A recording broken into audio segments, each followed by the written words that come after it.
Vlora këtë të hënë paraqiste dy realitete krejt ndryshme, nga njëra anë rrugët kryesore të lara dhe të pastruara, të gatshme për t'u parë nga vizitor të rëndësishëm, si kryeministri Edi Rama dhe për të dhënë një imazh të rregullt të qytetit. Nga ana tjetër, vetëm pak metra më larg, në brendësi të lagjeve situata ishte krejtësisht ndryshe, rrugë të mbuluara nga mbeturinat, kontener të mbushur dhe një erë e rëndë që përhapej në ajër.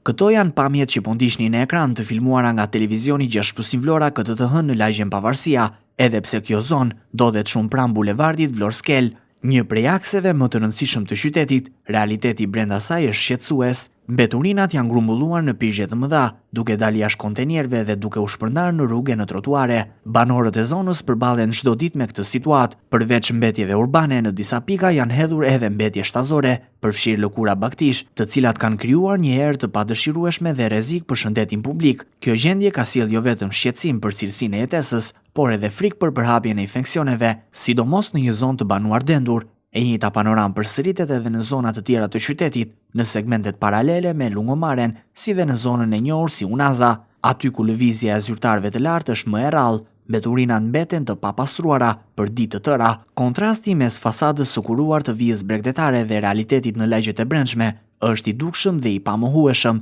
Kjo situatë hedh dritë mbi problemet e thella të menaxhimit të mbetjeve në qytet, ndërkohë që në disa akse kryesore punohet për të ruajtur një imazh të rregullt. Pjesë të tjera të Vlorës duken të lëna pas dore. Kjo krijon një perceptim të dyfisht, një qytet që përgatitet për të dukur mirë në sy të vizitorëve dhe autoriteteve, si dhe një tjetër që përballet me probleme serioze të përditshme. Në këtë kontekst, vizitat e figurave të larta shtetërore, përfshirë kryeministrin Rama, shpesh shoqërohen me përmirësime të përkohshme në zonat ku ata pritet të kalojnë. Por siç tregojnë këto pamje, realiteti jashtë këtyre zonave mbetet problematik dhe kërkon ndërhyrje të qëndrueshme. Banorët kërkojnë zgjidhje konkrete, jo ndërhyrje sporadike. Ata theksojnë nevojën për një shërbim pastrimi më efikas, për monitorim të vazhdueshëm dhe për përgjegjësi institucionale, sepse në fund të fundit, pastërtia e një qyteti nuk mund të jetë thjesht një çështje imazhi, por një standard jetese për të gjithë qytetarët. Situata e pastrimit në Vlorë mbetet problematike dhe këto pamje pasqyrojnë një realitet i cili nuk mund të fshihet, fytyrën e vërtet të një shërbimi i cili ka ende shumë për të përmirësuar.